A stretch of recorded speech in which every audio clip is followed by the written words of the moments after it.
Hi everyone, this is Saloni Sharma. Welcome to my channel learn with Saloni. हमने question number 20 किया था जो मोस्ट इंपॉर्टेंट था डोमेन ऑफ कन्वर्जेंस फाइंड करने के लिए। अब लेकिन जो हमने वो क्वेश्चन किए हैं और उससे पहले एक और किया था, वहाँ पर ए एन एंड जेड की पावर एन है ना, इस फॉर्म में थी सीरीज। लेकिन यहाँ पर देखो जेड की पावर एन सेपरेट नहीं है, जेड इसी के अंदर आ रहा है, तो हम यहाँ पर ए एन नहीं फाइंड आउट कर पाएंगे, है ना। तो इस टाइप के क्वेश्चन में हम क्या करेंगे, हम यहाँ पर इस पूरी होल टर्म को एज्यूम कर लेंगे u n. So here u n is equal to 2i upon z plus i plus one and this is whole power n. ऐसे ही आप यू एन प्लस वन लिख लो, ठीक है। और यू एन प्लस वन देखो एन और plus one, तो मैं इसको सेपरेट करके लिख सकती हूँ 2i upon z plus i plus one की power n and multiply 2i upon z plus i plus one, है ना। ये वन मीन्स पावर वन। अब हम क्या फाइंड आउट करेंगे, limit n tends to infinity mod u n plus one upon u n. ये हमने रेशियो टेस्ट में पढ़ा था, अगर वैल्यू लेस देन वन आती है तो ये कन्वर्जेंट होती है। तो हमें तो वही, उससे लिए पहले अब हम इसकी वैल्यू फाइंड कर लेते हैं। तो ऊपर आप ये रखेंगे एंड नीचे ये। ओके, अब ये टर्म इस टर्म से कैंसिल। अब हमारे पास क्या बचा, limit n tends to infinity ये वन अपॉन दिस, इसको अपोजिट कर देंगे तो ये क्या जाएगा, z plus i plus one upon 2i।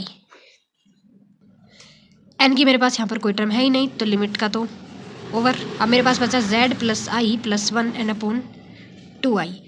ये मोड था, और ये जो 2i का मोड है इसको हम कैसे सोल्व करते हैं, मैंने पहले भी बताया था, z is equal to a plus b I.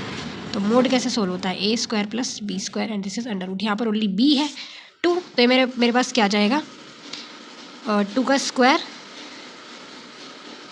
And this under root means z plus i plus one का मोड अब ये हो जाएगा मेरा रूट से स्क्वायर कैंसिल, तो ये आ जाएगा मेरे पास ओनली 2। अब कन्वर्जेंस होने के लिए हमें क्या पता है कि ये जो मेरी वैल्यू है लेस देन वन होनी चाहिए। सो हमारे पास वैल्यू क्या आई है दिस, तो z plus i plus one का mode upon 2 less than one, है ना। इस 2 को भी इधर ले जाओ, z plus i plus one less than 2। अब एक चीज़ यहाँ पर देखो, अगर आपने पूरा यही कॉपी कर लिया है तो थोड़ा गलत हो गया होगा। U n plus one upon u n निकालना था, और मैंने कौन सी टर्म रख दी ऊपर, यू एन, है ना। तो मैंने ये u n upon u n plus one निकाल दिया है। तो अगर हम कन्वर्जेंस की बात करें, ये वैल्यू लेस देन वन होनी चाहिए, और अगर ये अपोजिट मैंने निकाल दिया है तो ये ग्रेटर देन वन होनी चाहिए, तब ये कन्वर्जेंट होगा, ठीक है। तो मैं तो ये सारा भी रफ नहीं कर सकती हूँ ना, तो इसलिए मैं यहाँ पर ग्रेटर देन साइन कर रही हूँ। बट अगर आई होप आपने वैल्यूज सही रखी हैं, ये वाली आपने ऊपर, ये वाली नीचे, तो आपका यहाँ पर जो आंसर आएगा वो इसका जस्ट रेसिप्रोकल आ जाएगा, 2 upon z plus i plus one. तो आप उसको लेस देन वन करके सोल्व करेंगे, ठीक है। मैं यहाँ पर ग्रेटर देन साइन लगा रही हूँ, तो ये मेरा ग्रेटर देन और ये भी greater than and this is also greater than. अब यहाँ पर नोट करो, z माइनस सी हमारे पास होती है जनरल फॉर्म, है ना। z minus c less than r आता था, ये पता था ना हमें। अब z minus c greater than r आ गया है यहाँ पर।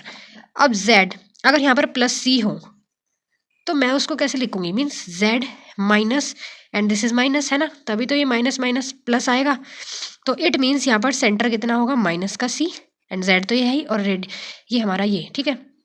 जब लेस देन होता था तो हम क्या बोलते थे, इनसाइड द सर्कल। जब ग्रेटर देन होगा तो हम क्या बोलेंगे, क्योंकि इस वैल्यू से बड़ा, यानी कि इस सर्कल से बाहर बाहर वो कन्वर्ज करेगी, यानी कि आउटसाइड दी सर्कल। और सेंटर उसका कितना है, ये i प्लस वन, और वो भी माइनस का साइन।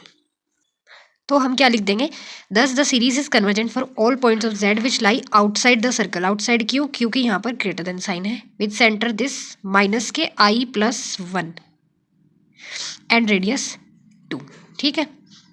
आई होप आपको क्वेश्चन समझ में आया होगा। Thank you so much for watching.